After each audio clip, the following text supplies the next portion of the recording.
our hope is to do the session again.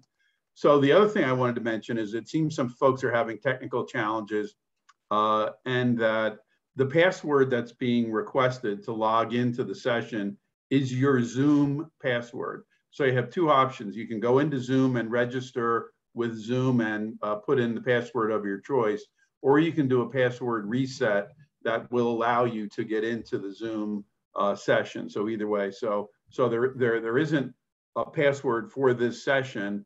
It's really your Zoom password that allows you entry. And we're doing this new format for these sessions to try to avoid the hacking incident that we had the last time. So I'm John Weidenhammer. I'm the chair of the Berks Alliance. I'm delighted to welcome you this morning to this really super important topic for our community. As most of you know, the Berks Alliance is a collaboration of anchor institutions in Berks County. We have a focus on community development, and particularly we're focused on trying to improve the health, wealth, and education attainment of the citizens of Berks County. So again, thanks for joining us, and thanks for all your support for the Berks Alliance. So I'm going to turn things over to Mayor Moran. The mayor is providing extraordinary leadership and has really assembled a great team that's working well with City Council and our whole community to get things done. And we're so anxious to hear about this report from Stantec today. So Mayor Moran, take it away. Thank you. Thank you kindly. And allow me to start off by saying good morning to everyone. And thank you for being part of this briefing by Stantec. As many of you know, one of my favorite words that I often use is synergy, the interaction or cooperation of two or more organizations, or as I like to say, a bunch of forces coming together. Well, today with over 200 people registered for the virtual call, it proves to me how interested you all are in creating that synergy I so often talk about. On several occasions, I've met with Stantec to provide updates, and I'm pleased that you will be brought up to date as well. Many of you have been interviewed by Stantec, and for that, I thank you. Thank you for your time, thank you for your commitment, and thank you for your willingness. The common theme for today's presentation, I think, is opportunity. We already know of our tremendous assets, not only in our central core that includes downtown, but also alongside the riverfront and Franklin Station. You will hear about a stunning architect, affordable housing, and what the city has to offer culturally, which is plenty. You will also hear about the exciting opportunities Reading has as a result of our booming Latino community and all of the opportunities for entrepreneurship. You will also hear about recommendations regarding partnerships, mission, vision, and goals for the city. As the fourth largest municipality in the Commonwealth of Pennsylvania, which we recently were named, this is a most exciting time for us here in Reading as we continue to be a city on the rise. We look forward to collaborating further with all of you and making Reading a better place to live, work, and raise a family, to say the least. So with that, I'm going to turn it right back and thank you once again. Thank you, Mayor. We're going to now move into the presentation with the consultants from Stantec. We have Paul Vernon, urban designer and senior associate and a senior urban planner at Stantec. And joining him is David Dixon, the vice president and urban places fellow for Stantec. Gentlemen, you're on.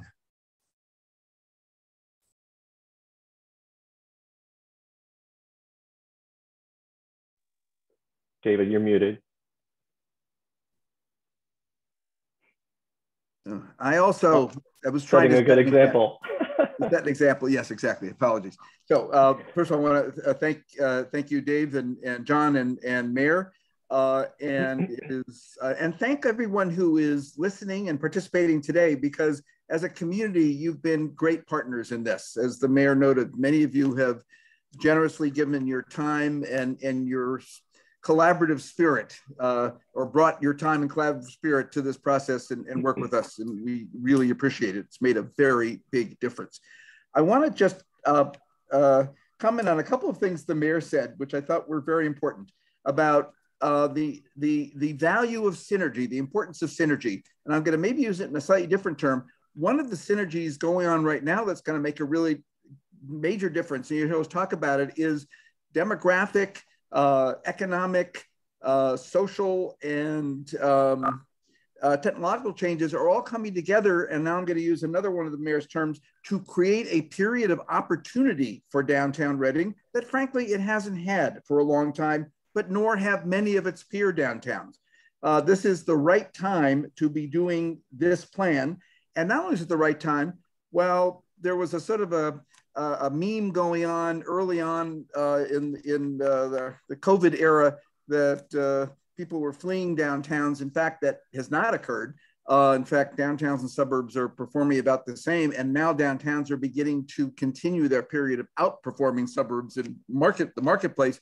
But more importantly, today, more than any point probably since World War II, and this will be increasing importance, the success of a city, of a region, depends on its core downtown to a greater extent than has been the case in certainly my long professional lifetime. So this is the right time, right place, and right plan to be doing. And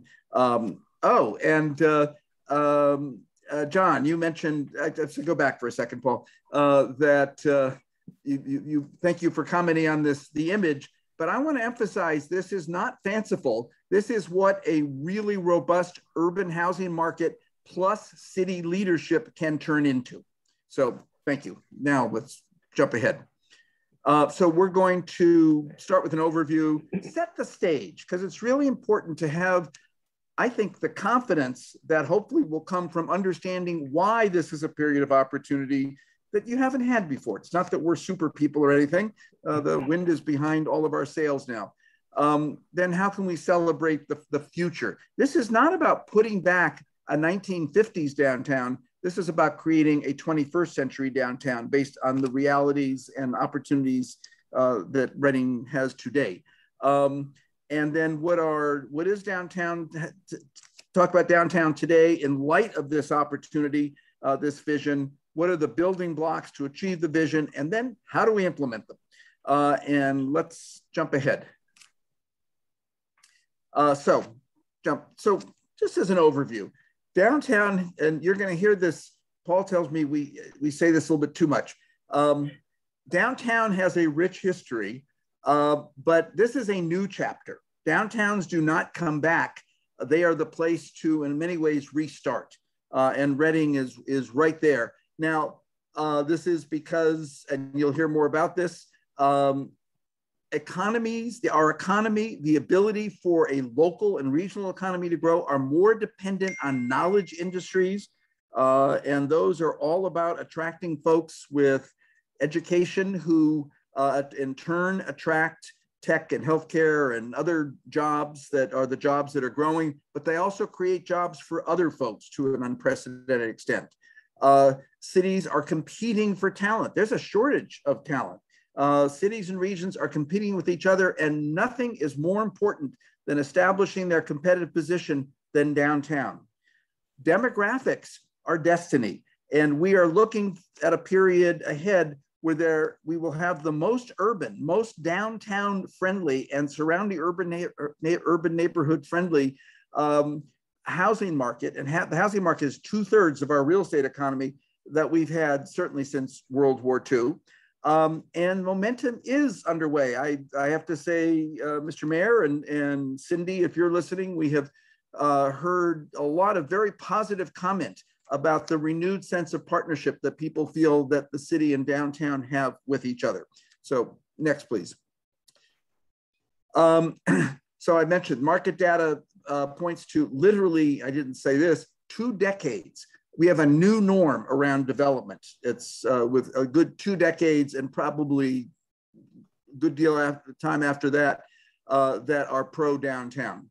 Workplaces are changing rapidly, and as COVID didn't start the model of hybrid work, it's accentuated it.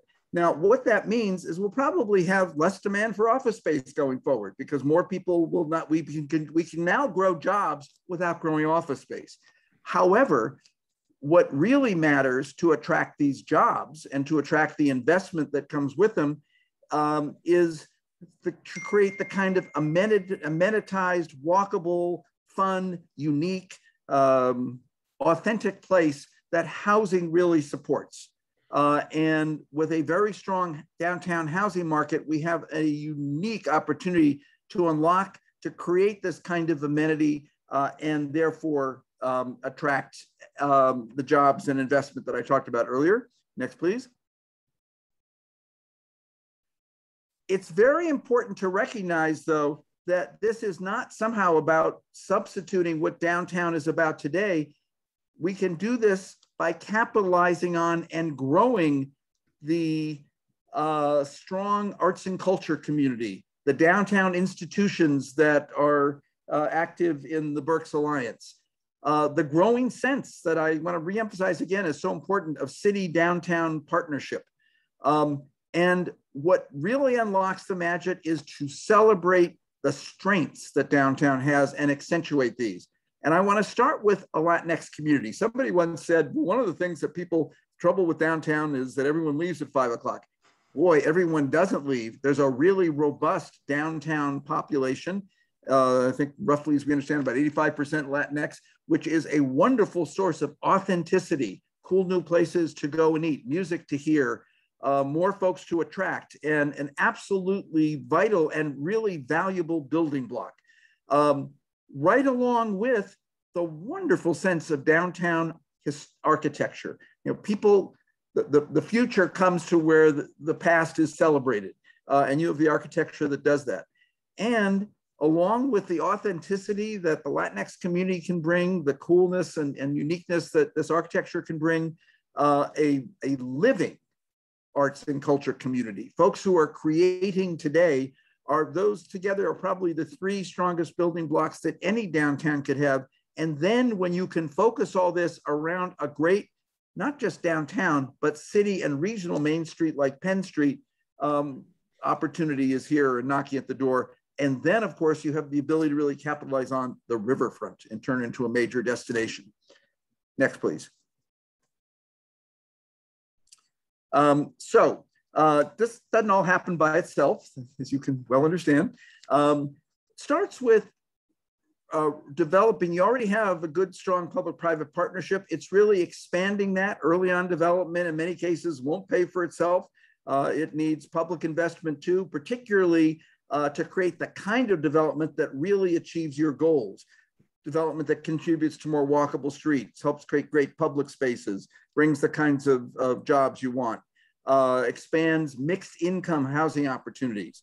But this is not about throwing money at development. This is public investment that pays rich dividends.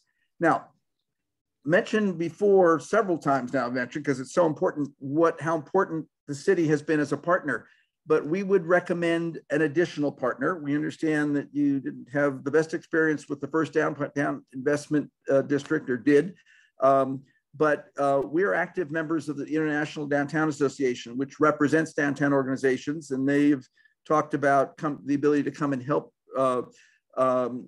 Reading put together a new organization, a new partnership. And we say this because one thing a downtown partnership can do as a partner to a city is sponsor events, get to know each Latinx and every other business, the arts and culture practitioners, the downtown residents, developers, landowners, understand their specific needs, advocate for them to the city, partner with the city to solve their problems. I mentioned, I come back to sponsor events, program downtown so that every week there's a new event that attracts yet another piece of the Reading and Berks County community to come and enjoy downtown and then want to live and work there. We also really do have to unlock the riverfront's potential. Great to have a river and a riverfront, but if it's not amenitized, a place people can come to and want to be, it's not doing anything for you yet. And boy, bringing rail back to Reading, that's not because you all have to get to Philadelphia. It's more so that folks can get to Reading, but also the folks who live downtown can walk to transit. A lot of the folks who really help build our new economy don't like having to drive. They love to be able to get on a train and go to places that are fun and amenitized and have their friends be able to come and visit them. In addition to making Reading really much more integrally attached to the larger regional economy. Next, please. So let's set the stage. We've given you an overview. Don't just jump ahead. Start with transformational trends. So mention a couple of them. Demographics are destiny. 80+% of net new households for the next 20 years are going to be singles and couples. These folks do not choose single family houses in the suburbs primarily. Some of them do. They are much more than the larger than their peers interested in living in walkable, amenitized places. A main street is a lot more important than a backyard when they make housing choices and then invest in those housing choices. At the same time, folks over 65, I'm one of them, are the most rapidly growing segment of our population by age and will be for the next 20 years. And at a certain age, I just got to say, many of us decide we want to move out of a house that requires maintenance to a place that is walkable, where we can go to a cool restaurant, enjoy unique Latinx culture, for example, not have to maintain something. And that is part of the fast growing downtown market. Then there is the economic imperative. So we have an opportunity that comes to us from demographics, an imperative based on our economy. 90+% of net new jobs for the next 20 years are going to require some higher education. There's a shortage of folks with this education. Knowledge industry jobs and investment go to communities. Even doesn't matter whether people are showing up in the office or not. They want to be in those communities that this talent wants to live in. And when this talent shows up, they are probably the most potent tool to create a wide range of other jobs. We're doing work in the city of Buffalo that projects that each new knowledge industry job creates 3 to 5, more likely 5 other jobs, and not for folks with a wide range of skills.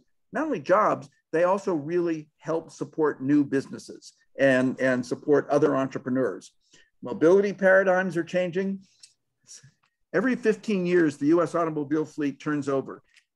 You can all close your eyes and imagine 15 years from now and then 30 years from now what that means. We're not going to be driving around in gas-propelled, automobiles. We're moving into an era of obviously increased electrical vehicles. We got to make sure downtown support those, but also connected vehicles. Connected vehicles talk to each other. Within 15 years, our fleet turns over. Most of us, if we drive a car, will be driving a connected vehicle. It will talk to other vehicles, literally communicate with what's surrounded to either side. We can have 7-foot lanes instead of 10 or 11-foot lanes, which means we have to begin to plan now for the ability to widen sidewalks, create greenways, again, through downtown and Penn's potential over the next 15 to 20 years, 30 years to become even more of an amenitized main street. But also when cars can talk, when we are driving connected cars and they talk to each other and what's around them, they can also park much more compactly. So that means that we can start adding more and more development in downtown without having to add the expensive structured parking that's been required to date, removing one of the biggest cost obstacles and penalties to downtown development. And this will make a pretty tangible difference starting probably about 8 to 10 years. We're working with developments now that are projecting 20-year build-outs where they're planning 20 years of parking based on today's assumptions, parking requirements, but they're also planning on not having to pay for the second 10 years worth of parking because the first 10 years will now accommodate twice as many cars. So we can talk more about that later. New mobility paradigms, really talked about. Okay. The urban future, urban is the future of green. Reading may not face the direct challenges of a Miami around climate change, but we are rapidly moving to an era where every community seeks to take much greater responsibility for its environmental performance, and nothing helps helps reduce, let me just put it directly, per capita carbon and other emissions footprints than living in a walkable mixed-use environment. If you compare the carbon footprint of somebody who lives downtown to somebody who lives in a suburb surrounding downtown, it is the suburban footprint is probably 2 to 3 or even 4 times greater than the downtown resident. Nothing makes a bigger difference than shifting growth into downtown and walkable neighborhoods. Next, please. So what are the lessons from COVID? Have they changed any of this? No, they have reinforced it. Walkability matters more, particularly be able to walk to nature and think of, you've got a river and a mountain on either side of one end of Penn Street and the other.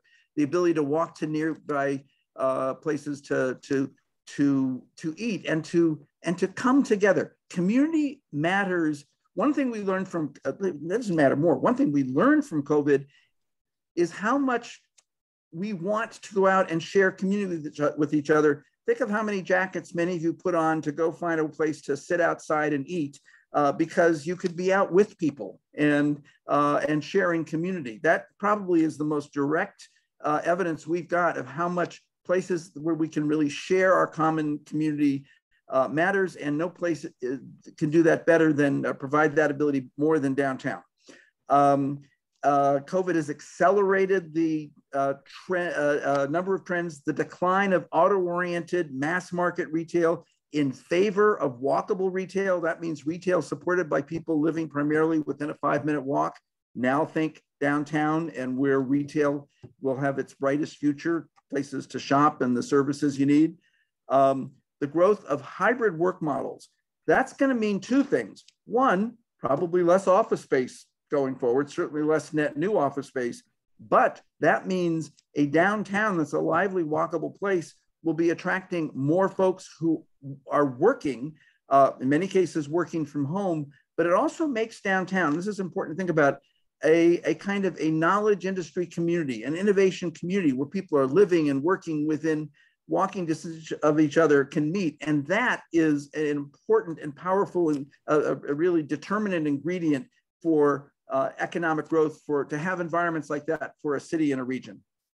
And then the trends that never happened, people did not leave downtown.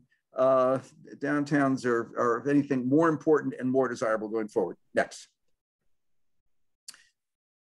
We've learned a lot from past studies. I won't go into the details, but I would say, to save us all time, all of them support. And you've done a lot of great work in the past planning for downtown.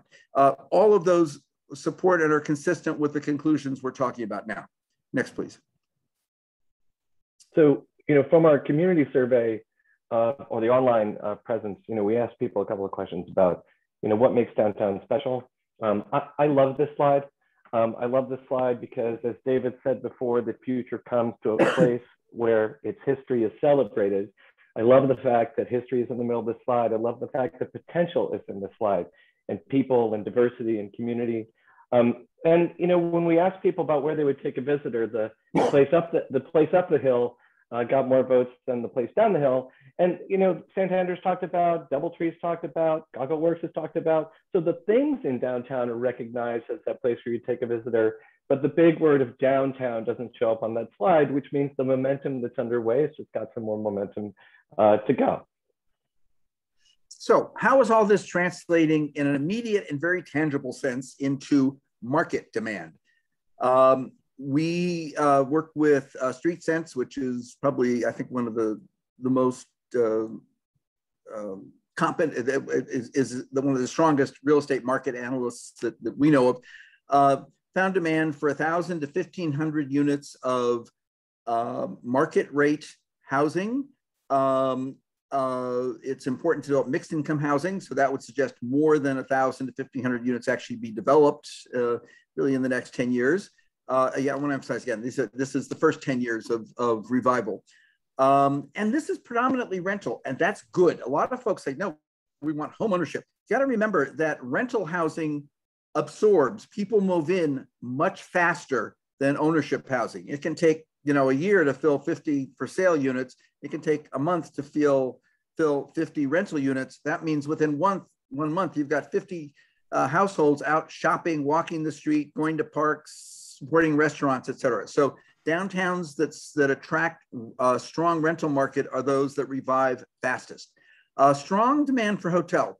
Actually, it's 150 rooms early on, another 150 in 5 years. Hotels really help support nearby places to eat and frankly drink.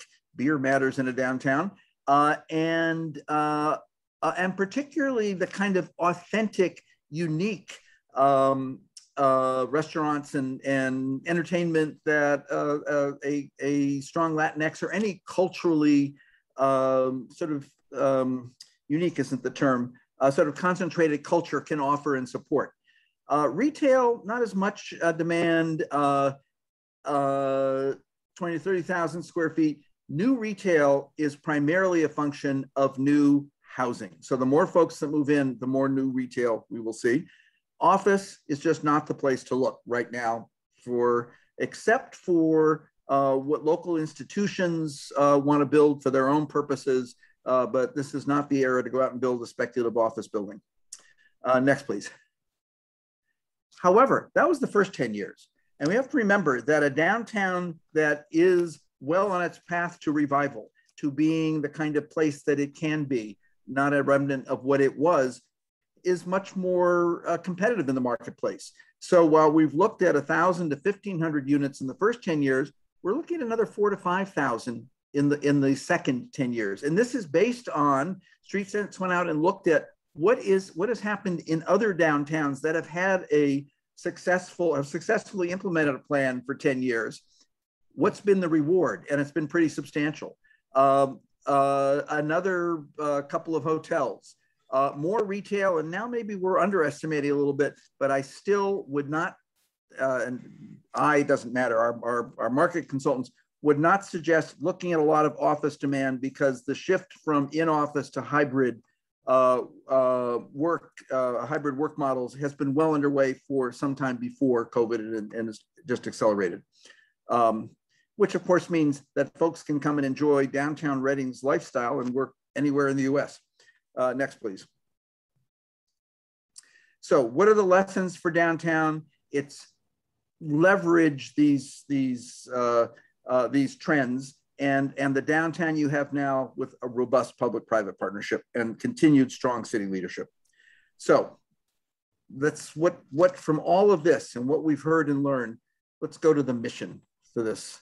Why are we doing this project? And it's the city of Reading in partnership with community leaders. I'm not going to read this literally, and the stakeholders who represent sort of the full spectrum of downtown have really, I think, come together to feel this is the time and the place to really envision a new future downtown, a vision that, I will read the last of the words in orange here, that builds on the rich past and diverse present, but is about shaping downtown's future. And again, not recapturing the past, probably overstated this, but we heard a lot initially of folks who said, gee, we want back what we had.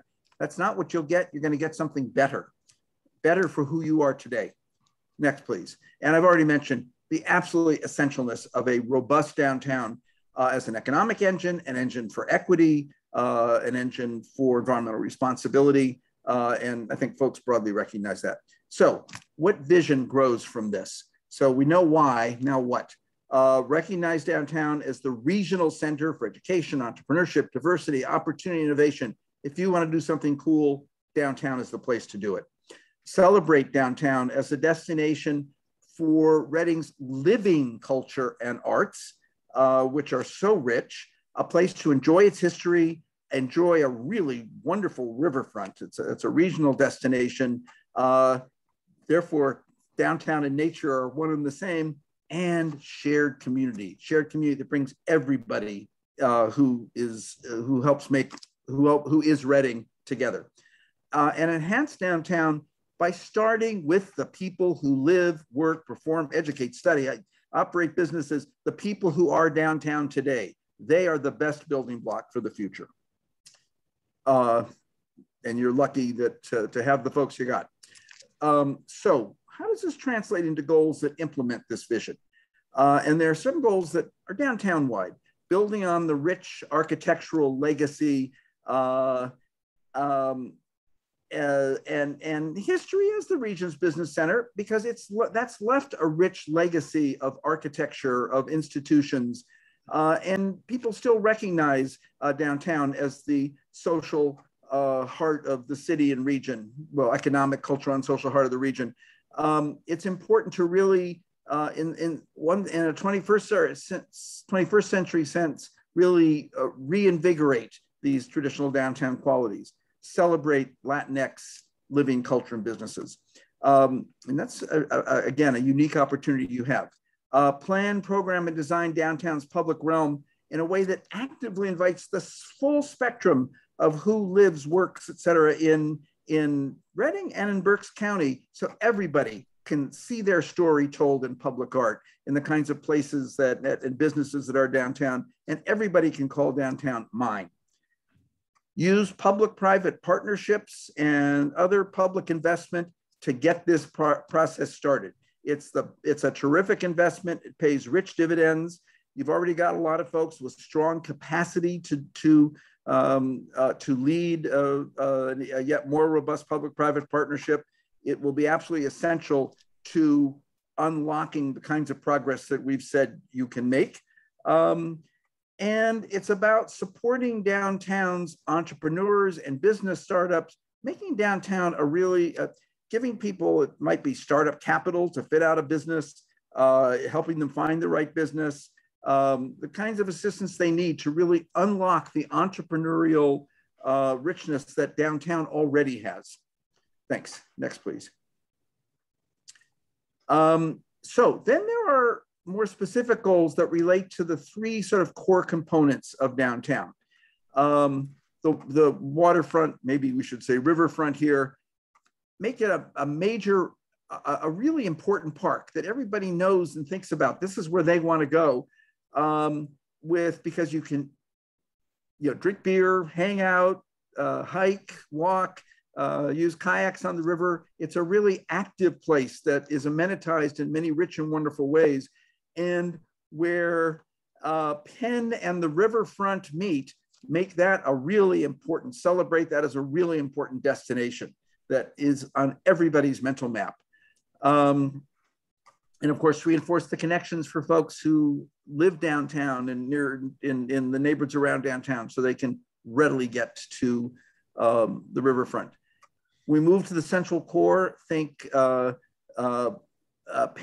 and starting at Penn and Fifth, create a critical mass of people living, working, playing, innovating. That means make sure we have the density of people who can walk to Penn Street, support businesses that then attract the rest of the city and region to want to come downtown. And particularly start with Fifth and Penn. It's not just about investing in redevelopment here, making this a great place to live, work, play, but a public realm, a town square that is everyone's sort of common ground, shared destination. And Franklin Station, sort of south of Penn Street, offers a really unique opportunity to create a new mixed use, mixed income, live, work, play, innovate downtown neighborhood, really suited to many of the folks who are going to want to move into downtown and folks who are already there, and a real focus for entrepreneurs. And with a good, strong, walkable connection along 7th Street. Next, please. So, Paul, why don't you jump in and talk about where we start now? Excellent. I'm going to unmute myself.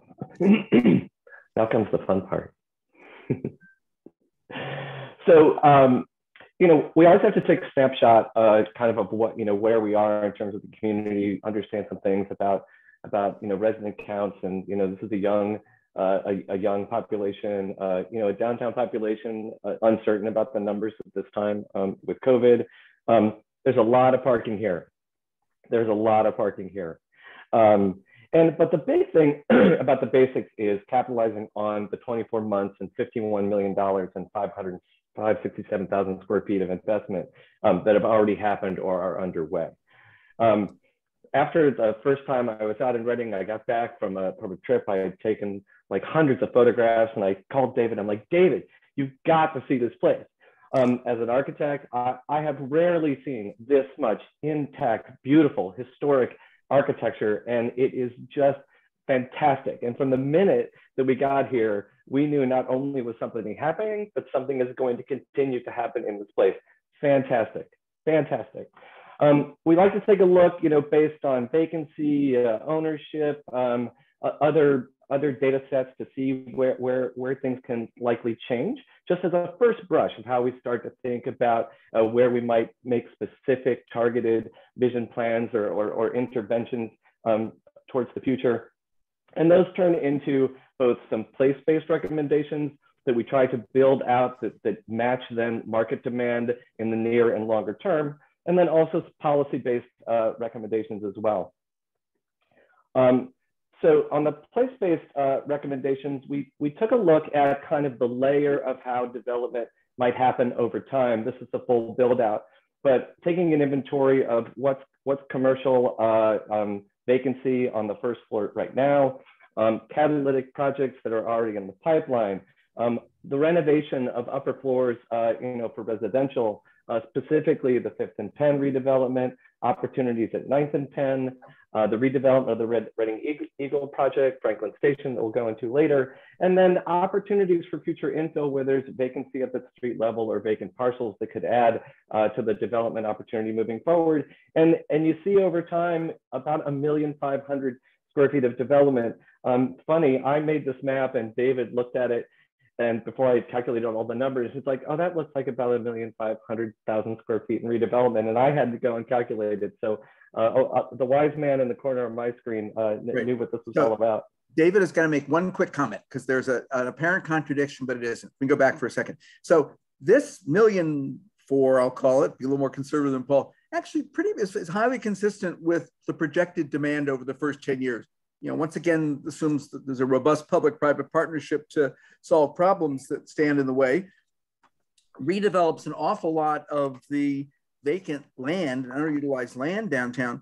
You'll notice at the bottom it says next 10 to 15 years. So 10 years of demand doesn't turn into 10 years of development right away. It turns into 10 years of launching projects. So you might actually see the benefits over a little bit more time, but you'll definitely see the change early on.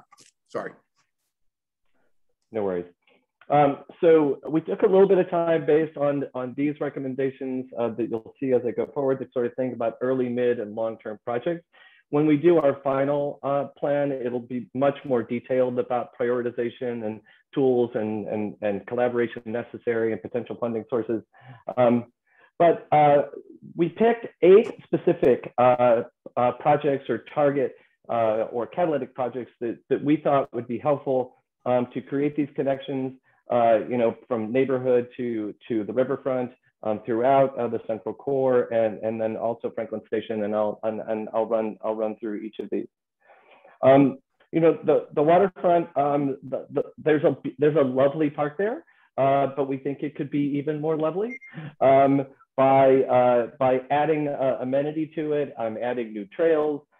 Thinking about connections back into the neighborhood, a new pavilion, an overlook, a canoe launch, a band shell, but doing a comprehensive redevelopment plan of the park to really understand, moving it forward in the future and making it that destination that David talked about. There's a very important corridor from 2nd Canal Street down to what will be the new skate park along the community college. That the intersections there are very truck designed. They're very large. They're not very friendly for pedestrians. There's not sidewalks in some places or street trees or other things. So we have a recommendation to do a comprehensive streetscape redesign for the corridor to increase that connectivity, increase that safety. And as the community college continues to evolve downward, that streetscape will also add to a sense of place and character for the growth of the community college as well. Right above and below the Penn Street Bridge, there's a parking lot there at the moment that we think in the short term has an opportunity to be more of a park that has parking. Think about increasing connectivity across Front Street, so that from the Arts and Culture Center along Washington, we can get down to the riverfront faster. Perhaps a riverfront restaurant, doing a road diet along Washington, adding the streetscape and amenity for the arts and culture users there. But then potentially a second phase later in the future of a signature redevelopment project of about 124,000 square feet with a riverfront restaurant, associated parking, anchor tenant, and residential use, and also adding again these connections from Penn Street down to the river, and thinking about using the space under the bridge as places for people, places for events, places for concerts, and just really adding to making sure that the water's edge is a place for people and a place for active use. In the central core, I love this picture because this is a fantastically done storefront renovation on South 5th Street, which again really demonstrates progress and momentum, and really well done. At the center of that is 5th and Penn.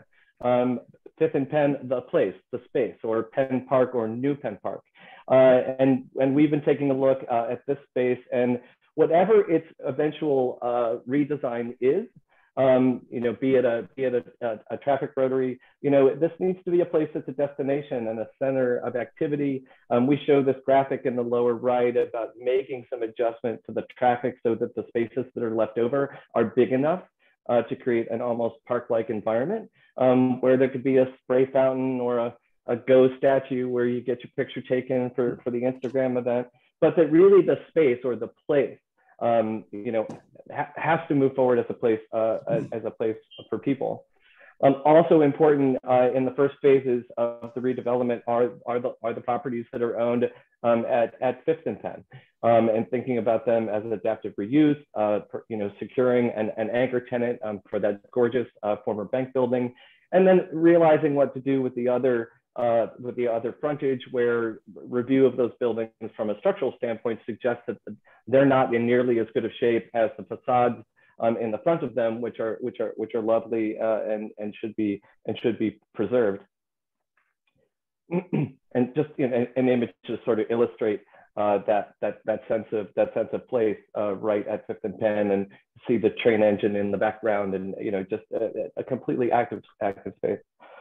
We met with the owners of the Reading Eagle property, and they have a really ambitious program to create a retail or entertainment destination here, and the buildings are cool, and they've got great opportunity. We just added to this more from a conceptual standpoint, suggesting that really the perimeter edges of this complex have to be transparent and open and active. We see the center, Court Street, between the parking lot and the center of these buildings as an opportunity to maybe do a really interesting streetscape. The parking garage could use a little bit of activation and ornamentation, but we also think about other projects that are surrounded, that are part of the redevelopment, the Goggle Works 2 project, the 300 Washington project, and other infill opportunities around it to really solidify some of the existing properties and potential properties to use. And thinking about components of that redevelopment, right? This image in the lower left, shows the streetscape, and could Court Street become this place that's, shared by cars and people? It could be closed at night for events. The group wants to think about a bridge from the complex to the parking garage, and that's as long as that bridge is beautiful, and adding public art. And when we think about existing garages, are there ways that we can start to ornament them with public art and lighting, and really create a sense of vibrancy for this future destination? We were asked to take a look at the plaza space in front of 9th and Penn. So we show a bit of redesign here. Also thinking about, in the very center of the screen, thinking about adding some additional active retail space there. And we've got beer in there for David. But thinking about streetscape improvements, but also asking if, as retail evolves over time, as David was talking about earlier, is there a future for this site that could be a more mixed income, mixed use neighborhood center, adding to some diverse retailers and local businesses, adding public art, and transforming this corner. Spending some time across Washington and Court Street, up and down along the Norfolk Southern Rail, there are a lot of people walking around these places At least the streets themselves, Washington and Court Street, are horrible places for human beings. The sidewalks are really thin, the lanes are wide, the cars are fast, but the space underneath is really kind of interesting. So this was a conceptual idea to think about how we might connect those high and low and north and south and east and west spaces into kind of an interesting place that connects all of the parking garages and future event space for when folks are trying to get into the government center or into the arena, but also make it, kind of a cool amenity for the city as well, and celebrate what's there. For Franklin Station, we're talking about this large parcel of land northeast, south of Franklin Station, east of the Reading Foundry, where there's some existing historic architecture there and some significant vacant land. And as David was saying before, really starting to think about this as a diverse mixed-use development that at the end pencils out around 218,000 square feet. But you'll see in the bright purple, there are some spaces that are very small and some spaces that are medium and some spaces that are large, really thinking about how this site could entice, entrepreneurs to start their business, grow their business, and these sites not being that far north, as David talked about the connection on 7th to Penn. This is just a sort of a three-dimensional rendering of what that site, at least from a massing standpoint, might look like. David. Okay, so I'm going to finish the recommendations piece with some broader. They're not going to be as much. They're not going to be as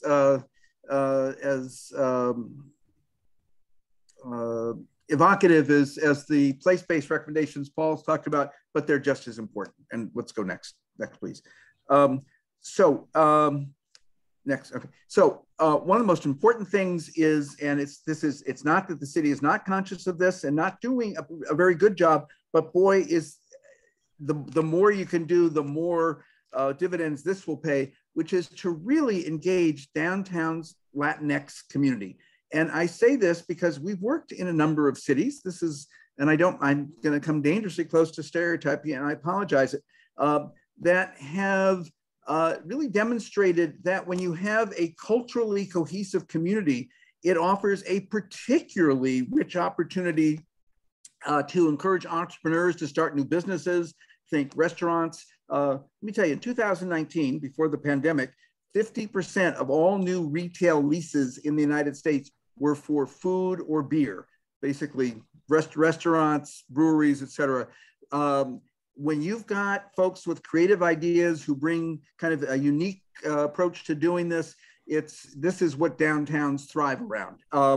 But folks have problems. They might need some money. They need to understand the city's process. They need help finding a space, et cetera. This is what a downtown partnership and a city working together can do a terrific job at and really unlock opportunity. It's also about recognizing that we've got to make sure that downtown is a good place for everyone to live. That means the quality of the housing is good and right, that we're paying attention to issues of affordability. And it's also about actually, and it's not the city isn't doing this, but even more so, really celebrating this unique quality of downtown, which is something to be very excited about and demonstrate how and why Reading is excited about this dimension of its downtown. Next, please. As downtowns grow more successful, they grow more expensive.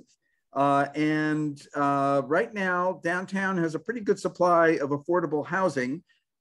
We are not advocating that the city go out and develop a lot of housing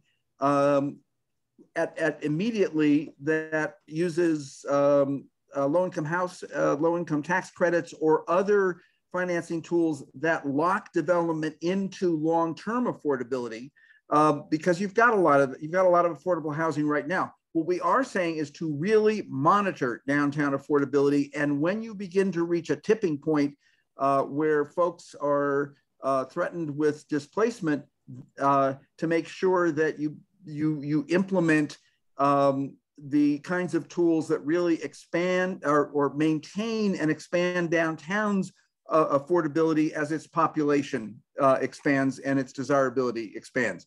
But there's another dimension to this. It's not just about affordable housing. It is also about making sure that folks have the workforce readiness. That means, you know, if you've got a single parent home with 2 kids, you offer some childcare or other things so they can actually go out and get trained for a job. You know, you can dangle a job in front of somebody who absolutely has to be home taking care of a 2-year-old as long as you want, and that person will still not go out and get a job, though he or she may have tremendous skills. So how do we make sure that we have workforce readiness? If folks, you know, a lot of folks have made mistakes in their past, they've got criminal records, you can cure them. You can't get a job after you have if you've been convicted of something until somebody helps you kind of cure that, and then you can re-enter the workforce. Those are all the things that involve or help people make people ready to join the workforce who might be locked outside now. And then of course, job training. So we want to make sure we're talking about a downtown that's going to attract a lot of people with skills, ideas, start businesses, bring investment. That's going to increase downtown jobs opportunities. We want to make sure those are available to the folks who live downtown and across Reading. And of course, it's important to remember that there are lots of folks who really enrich downtown who can't pay a lot of rent. Artists, entrepreneurs who are starting out, younger folks who are our future. So let's make sure that downtown can house and actively invite the full spectrum of who it is today and can be going forward. I want to emphasize something. This is a little bit of a side note. There was for many years in our dear country's history where if you had affordable housing, people who paid market rents didn't want to live next door. That era is actually over. If you go out and talk to people in focus groups in the housing market today, diversity has become a plus in the housing market. We hear a lot of folks say they don't want to live in bubbles. They want to live in a place that is accessible to all. Next, please. Mobility is, I think, around 3 headline issues. Let me just say, we've taken a real look at the spectrum of mobility issues facing downtown, but let's jump ahead to talk about what these 3 headlines are about. So the first, downtown streets are about people before cars or anything else. It's about a place where people want to walk, streets that are easy to cross. And frankly, it is walkability, not auto access, that increases value and draws investment today. We can talk more about that if you've got questions. But we want to make sure that all the intersections in downtown are really people-friendly, pedestrian-friendly. That at 5th and Penn, as Paul mentioned, we can reconfigure Penn to create the opportunity to create, Paul used the term park, I'll call it downtown square. The mayor has this wonderful idea to bring a Reading Railroad engine. That would be very cool. Let's put that in the middle of a place that people can enjoy because they can play in a fountain, have a picnic, hear music, all kinds of things, and maybe play on that train. Next, please. A picture of what it could be. Okay, so there, I did get one evocative picture. Parking is not the issue in downtown. It is making sure that that parking can be shared so that folks who work during the day park in a space that people who live can park in at night, so that we don't spend a penny we don't need to on parking, but spend those, I'll call them dollars now, in great public realm and supporting businesses, et cetera. It's about really managing the parking supply. It probably will need to grow for a while, but one thing we also want to make sure is that we don't build parking that we can't convert to other uses starting in 15 to 20 years. Next, please. And finally, increasingly, downtowns are about connectivity writ large.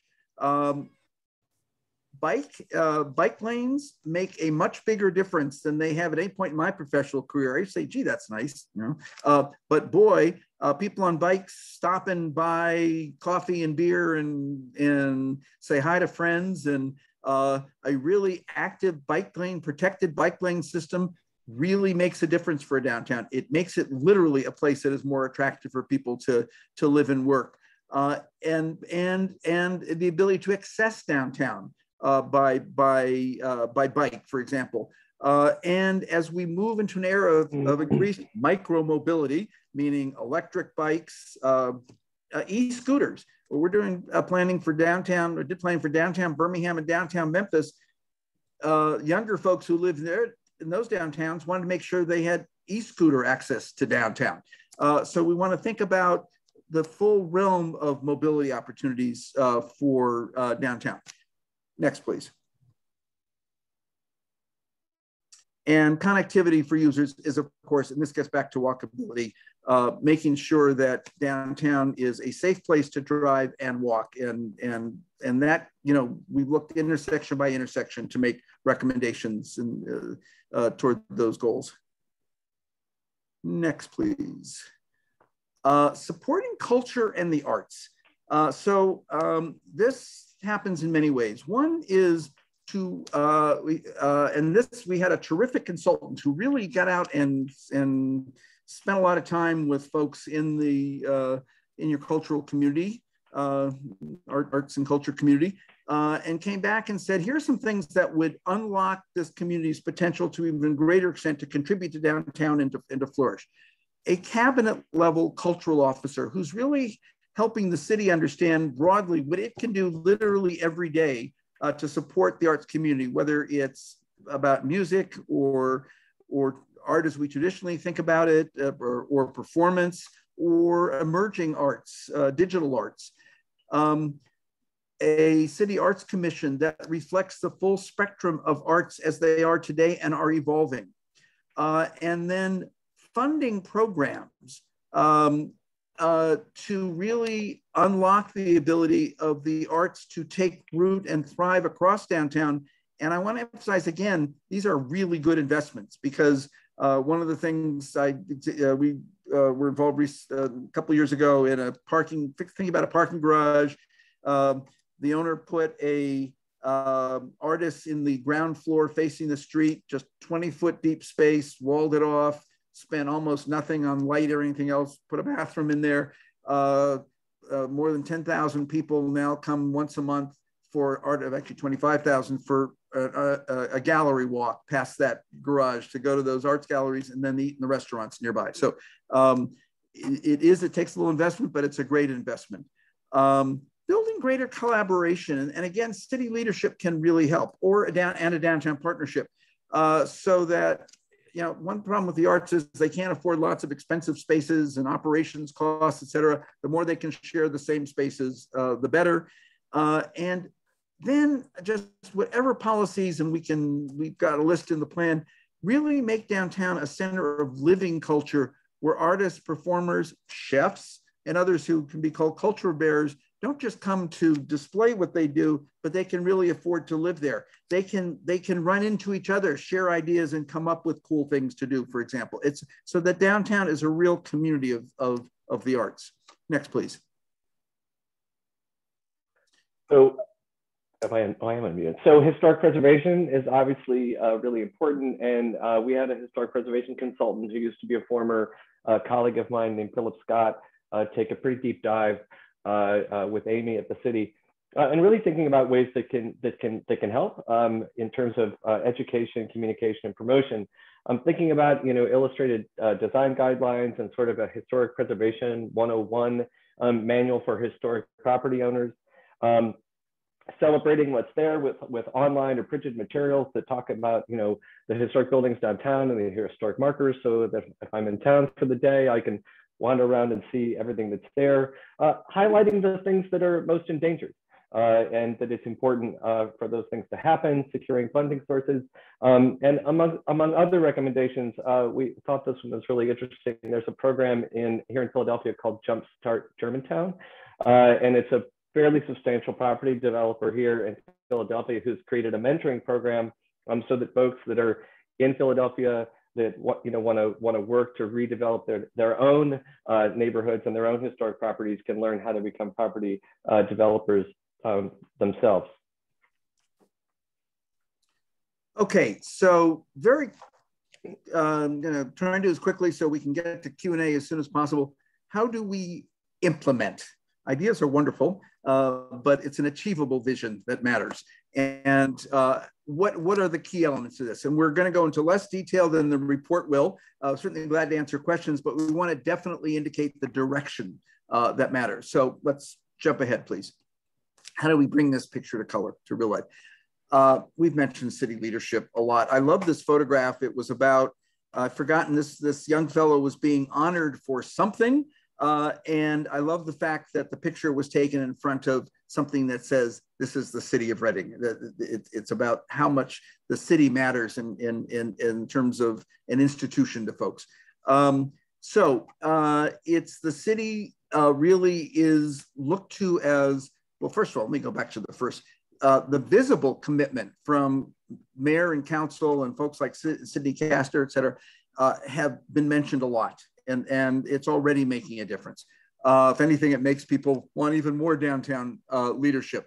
It is the city, not the private sector, that really coordinates funding, creates a one-stop shop so that there's somebody you can go to no matter what your problem is, and he or she tells you who to go talk to, or even goes and does that talking for you to solve a problem, and quickly.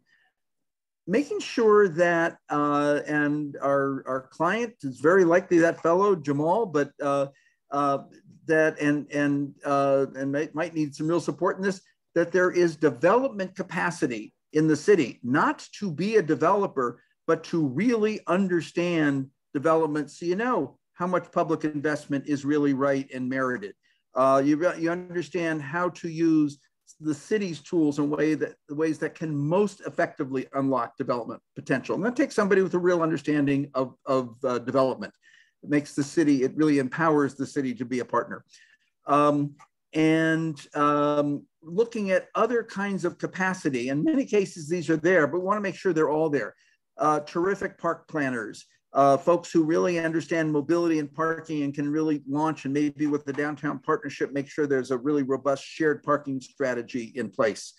And of course, mention folks who can really reach out to the arts and culture community. And I know Reading has some very strong environmental planners. Next, please. Mentioned this several times, a downtown partnership can make a real difference. We recently participated with the International Downtown Association in a study of how downtown partnerships were helping other towns recover from COVID, and the results were remarkable. They are really accelerated that process. And it's because of the strengths that they always bring. They have strong at a leadership level relationships with the full spectrum of downtown stakeholders, the folks who live and work and study, the institutions who make up downtown. They know them as people. They're thinking. They wake up thinking about the leadership, thinking about the problems their members have. And this means diverse capacity, the ability to organize and fund festivals, advocate on behalf of businesses, help recruit retailers, understand and advocate for better public realm mobility improvements, all the issues that affect downtown. So this means a place with a really strong leader and some staff. And now I want to come to something that's a little different.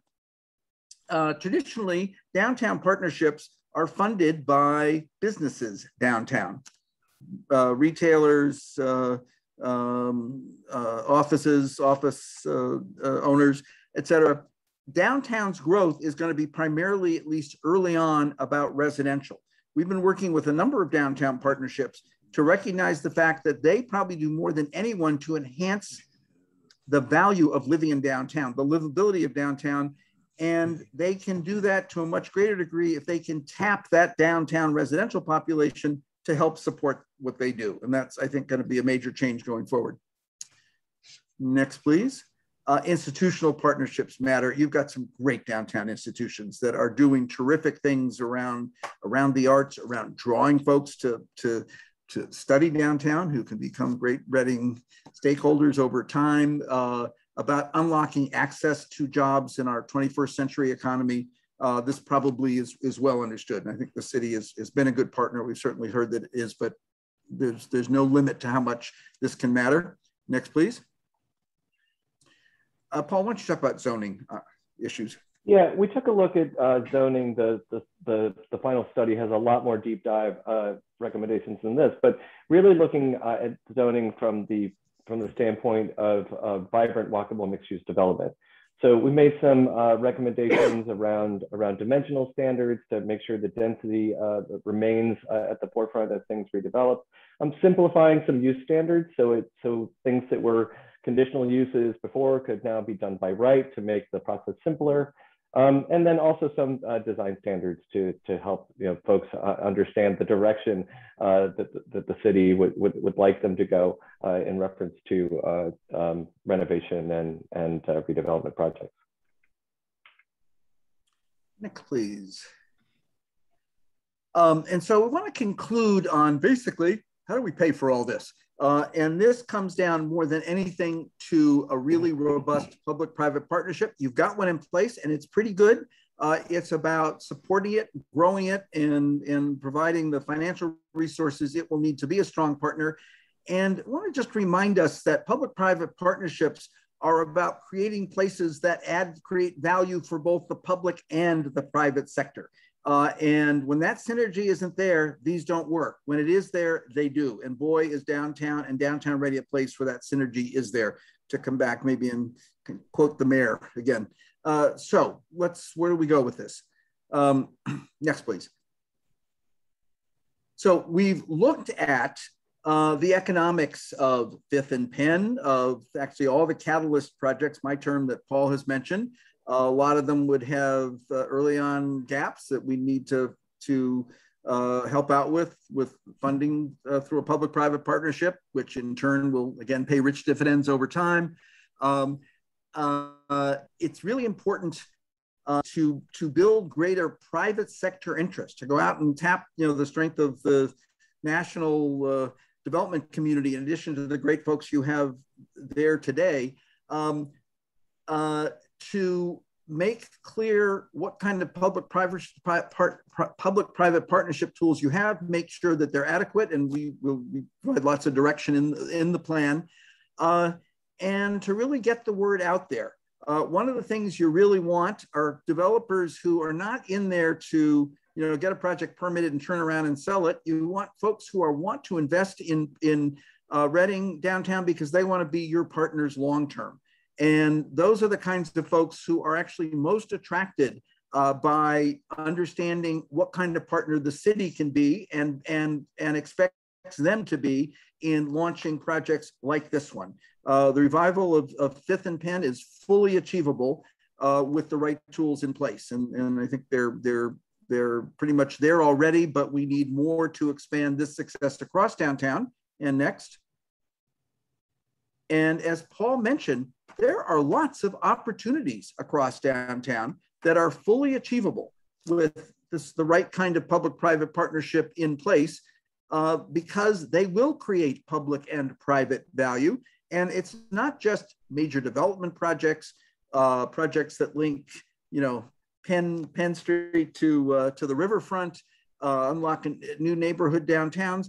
It's also about the small businesses that you help bring to life and to flourish, to bring amenity and fun just to walking down 4th or Penn Street in this case. Next, please. So on this note, we look forward to your questions and comments. Until we cross the last T or dot the last I or whatever, we're still learning here too. So we'd love your thoughts. I'm not sure who is going to, Dave, you're gonna do it, okay. Before we get to that though, I'm gonna ask Abe Amaros to jump in here for just some brief comments. Oh, thank you. From Abe's point of view, and then we'll get lots of comments and questions. So we probably won't have enough time. Thanks, Dave, and I'll make my comments brief. First of all, I want to thank the Alliance for co-hosting. I want to thank Stantec for this comprehensive presentation, which is filled with hope, with optimism, and with opportunity. The mayor is sitting next to me. He's nodding his head because he totally agrees that this has to be a collaborative effort. We are so encouraged by the fact that there are over 120 participants in this call, stakeholders who genuinely care about the future of the city, And all we have is to go up from here on. He said in his opening comments, this is a city on the rise. It certainly is. So thank you all for being part of this process. Great, thanks, Abe. We had lots of comments and questions. I think there's a lot of excitement about this project. A couple of quick things that people mentioned that I want to just put out here first. There was a question about whether or not the resources for people who want to start a business in the city. The city shared that there is a website, readingpa.gov, starting a business, that's available. And I want to mention that there's a collaboration that's emerging of 12 service providers who provide support for entrepreneurs and startup businesses. That's going to focus a lot on what's could happen in the downtown area that's being nurtured by the Greater Reading Chamber Alliance and the Berks Alliance.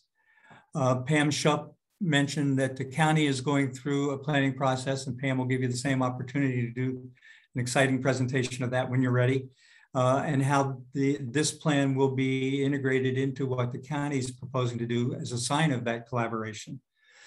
A couple questions that surfaced that I want to put out, and then I want to get to a couple other points. There was a question about who all was surveyed as you developed this. Was the Latinx population surveyed? Were the people who are living in the downtown currently surveyed? Were the population that you're talking about bringing to the downtown, were they surveyed as you worked on this project? Paul, do you want to start that one? Yeah, so survey and information gathering happened in a lot of ways. We had a number of participants come to the website to do the survey. We had, I think, David, dozens upon dozens of stakeholder meetings with business owners, with community groups, with arts and culture groups, with folks in city council, both independently.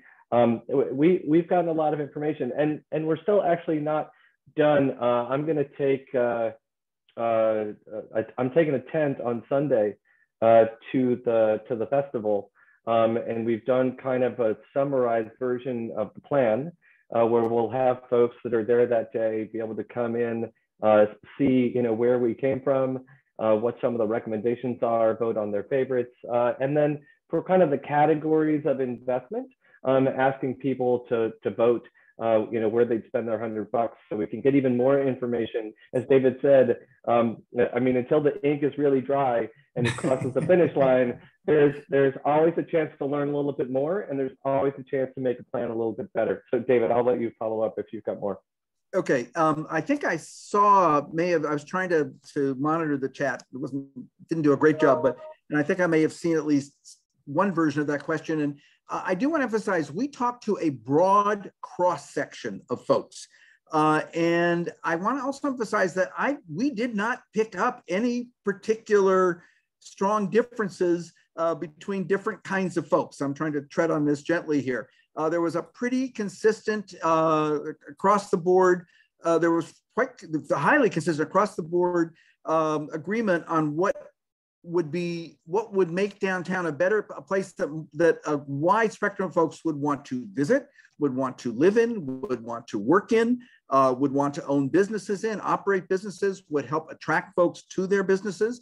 And all this had to do with a downtown that was more amenitized, and amenitized because we know it had more businesses, and we know it takes housing to support those. We also know the housing market is particularly more than ever interested in downtown, and a place that felt inviting to the full cross section of folks who are downtown Reading and Berks County today. One interesting point of observation that somebody said, well, we clearly talked to the Latinx community, we talked to other folks, we certainly did.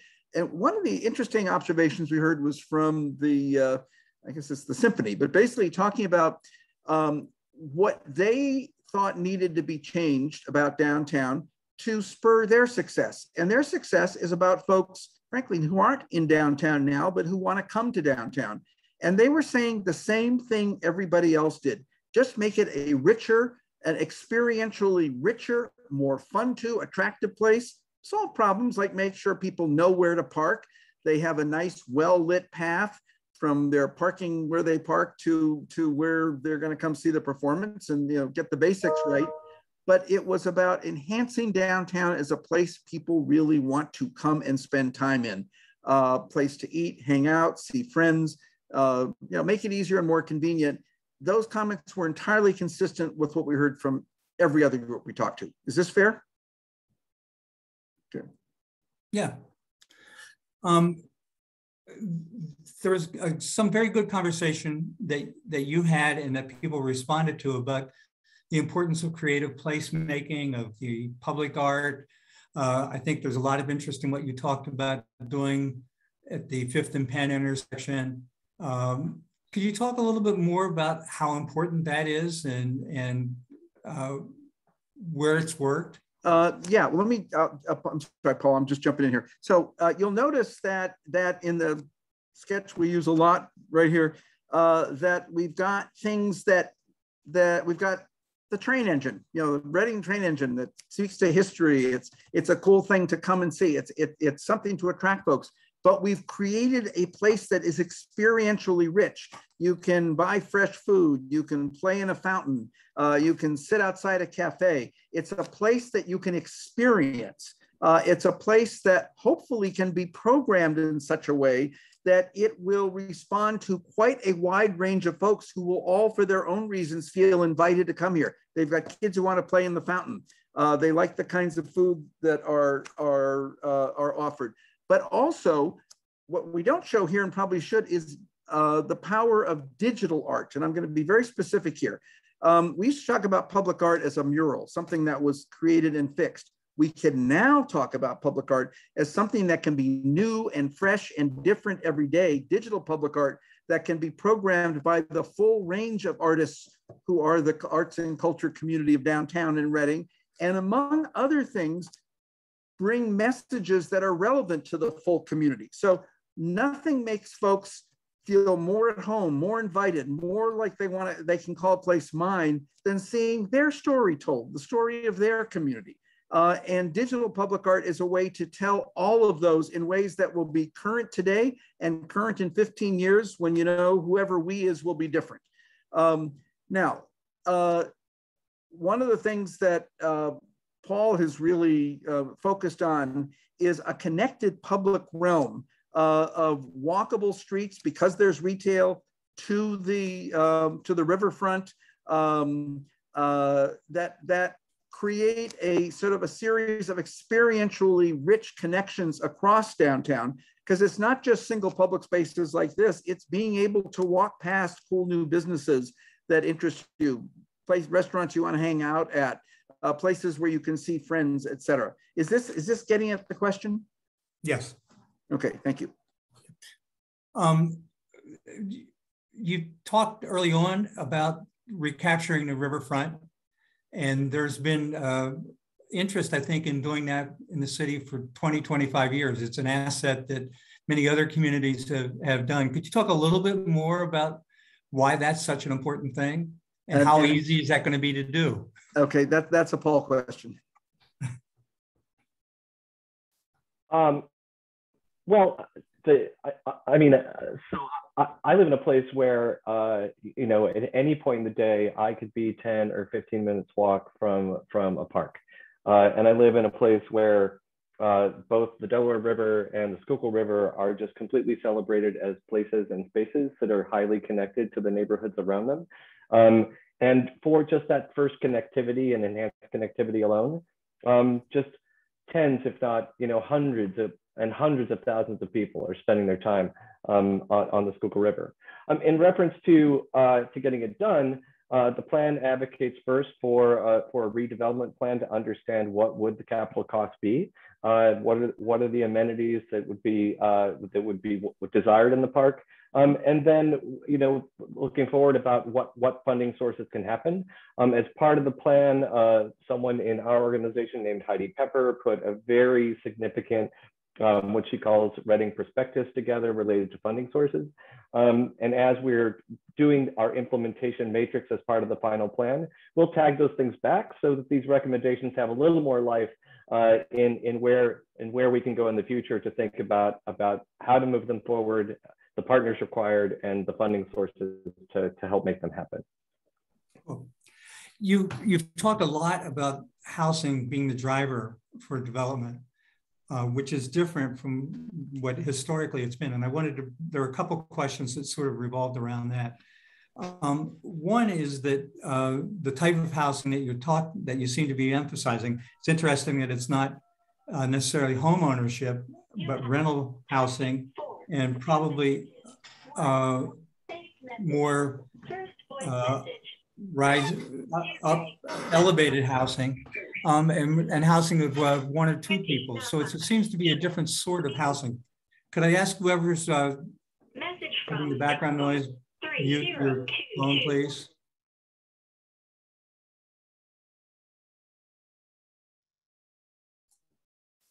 So could you talk a little bit about why you think housing is going to drive it?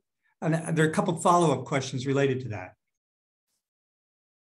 We'll have to unmute you here, Dave. Yeah, okay, yes, thank you. And that's a very important question because traditionally that is not how downtowns developed. And there can be a lot of concern about a downtown from folks that doesn't redevelop on that model because they think, for example, that means it's not about jobs and creating a strong fiscal base, et cetera. The reality is, but there's also a real opportunity here, that housing is 2/3 of our real estate economy today. There is not going to be much growth in our office economy for quite some time, and it was already slowing. It is not because COVID triggered a move towards remote work or hybrid work models. That was already growing and reducing the amount of demand for office space, while jobs were starting to grow faster than new office space, for example. Housing, 2/3 of the real estate economy, that the housing market has shifted dramatically toward 1- and 2-person households in terms of how it's growing. This is created a real mismatch between supply and demand in virtually every region I know. There is not enough housing to meet this demand. There's a noted sort of real estate economist who has estimated this country from 2010 to 40 would need 50 million new housing units, mostly urban, et cetera. Clearly not all in Reading. So there is a market demand for this kind of housing downtown that we have not foreseen. The kind of housing that it will support or is interested in is not going to be high rise. Those buildings are too expensive. They're inappropriate for Reading's wonderful historic character and downtown's character, but also the market couldn't afford to build them anywhere. It costs a lot more per square foot to build a tower than it does to build a building about the same size as much of what you got. 5, maybe 7 floors is a typical height that can be achieved at reasonable cost. And this housing is can provide the engine, the development engine that can then support new buildings that can then accommodate retail, arts, and other spaces on the ground floor to bring streets to life. But also, and I'm going to be very direct here, for a long time, the assumption was that housing was a net fiscal loser and office provided a net fiscal gain. Housing loss, office gain. That era is also over. Households without kids provide a significant fiscal benefit to the communities in which they locate. Office space, because office rents are flattening and there isn't as much demand, often today can represent less fiscal value than good quality new downtown housing can. This is something that we just not experienced in the past, but is true today. It is also housing. If you get 1,000 new housing units, you can, within a 5-minute walk, let's say, of Penn Street, that's enough of a critical mass to really trigger a whole new wave of demand for folks who want to come and start businesses along Penn Street or nearby. That then very much magnifies the amenity quality, the appeal for folks from across the region to want to come and now live, but also work in this sort of experientially rich, amenitized place. Is this getting at the question? Yes, I think so. Okay. We have a whole series of questions. I want to tell people we will share those questions with David and Paul and with the city. Hopefully we'll get the responses and we'll send them back out to everybody. We have a little bit of time left, and there are two sort of related questions that I wanted to get to. Related to what you talked about the need for office space versus the need for housing. There are the last big tranche of development in the downtown created a number of large office buildings, many of which are either vacant or in the process of becoming vacant. How do we deal with that at the same time dealing with the housing issues and the housing challenge that you talked about? Well, there are a number of magnificent older buildings that at one point housed offices that whose future will be housing, and there is and older manufacturing buildings, the buildings around Franklin Station. There's a lot of national experience to show how well these retrofits can work. But David, also to add, I mean, even right there in Reading with Collegetown putting some residential units in the buildings that they're providing, getting from an existing building, whether it's a 70s building, an 80s building, or a 1910 building, I mean, is on the creativity of the architect, and the adaptive reuse of buildings from office to residential can happen in a number of building types. Mm-hmm. So I'm going to add two more dimensions to this, and I'm sorry, I don't want to over answer, but we have to remember that increasingly as folks work from home, that adding housing downtown is bringing jobs downtown. Now, they're not paying, they're not helping an office building pay taxes, but they are building the downtown economy in lots of ways. First of all, they're going out and eating in restaurants and things like that pay taxes, but also a knowledge economy is also an innovation economy. An innovation economy flourishes when there are lots of people near each other who run into each other, share ideas, invent ideas for new businesses or new products, et cetera, that they weren't thinking about until they met each other and had this conversation. The innovation economy is dependent on what are called creative collisions like this. Increasingly, we are finding the companies we work with that are in the innovation economy want to be in places that where they may not have that many folks coming into the office per se, but they feel that they are part of an innovation community, a place where people are living and working and playing and hanging out, getting coffee and beer with each other and sharing ideas that then can transform into economic benefit to these companies. And it's in downtowns that these innovation communities flourish. That's a long answer. And one final question, and then we'll wrap up. But the Berks Alliance has had a series of community forums around a whole bunch of different topics.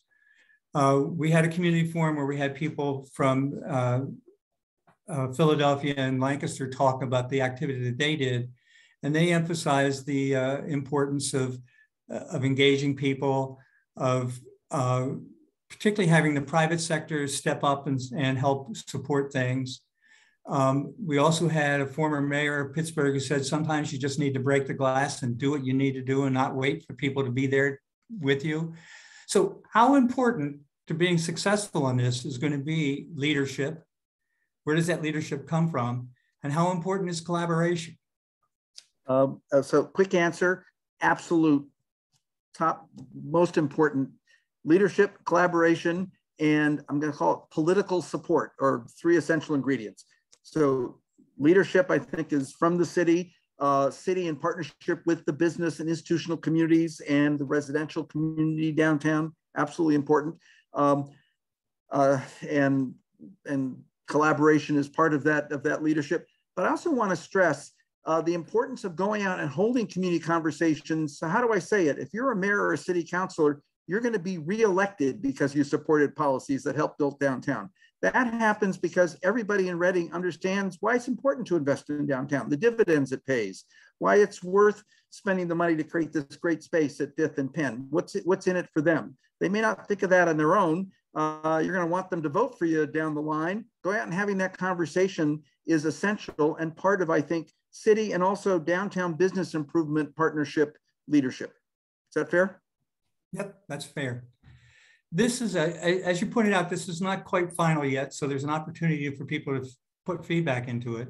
And what you presented today isn't the nuts and it's the platform foundation for the strategic plan, but it's not the actual final plan.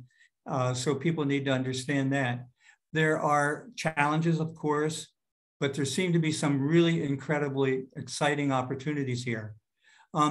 Abe, Mayor, I don't know if you want to say something as we close, but we've got like 20 seconds left to say something. I just want to say thank you once again. I think this has been very fruitful, very informative, to say the least. I have shared with Stantec some of my concerns and wishes, which have been all played out here today. You know, again, when I started this meeting by saying collaboration and partnership is going to be key, it's obviously evident after this presentation that that's what it's going to take. So thank you all. Thank you, Stantec. Thank to the participants for the willingness to make a better Reading together. Yeah, thank you, everybody, for attending this. We will send the video to everybody. We will send all the comments and questions. There are a bunch that we didn't get to. We'll send those to Paul and David, and Abe will send them to you if that's okay. And once we get those responses, we'll share that with everybody. And I think we all look forward to the future of Reading. Thank you all very much for doing this. Thank you for having us.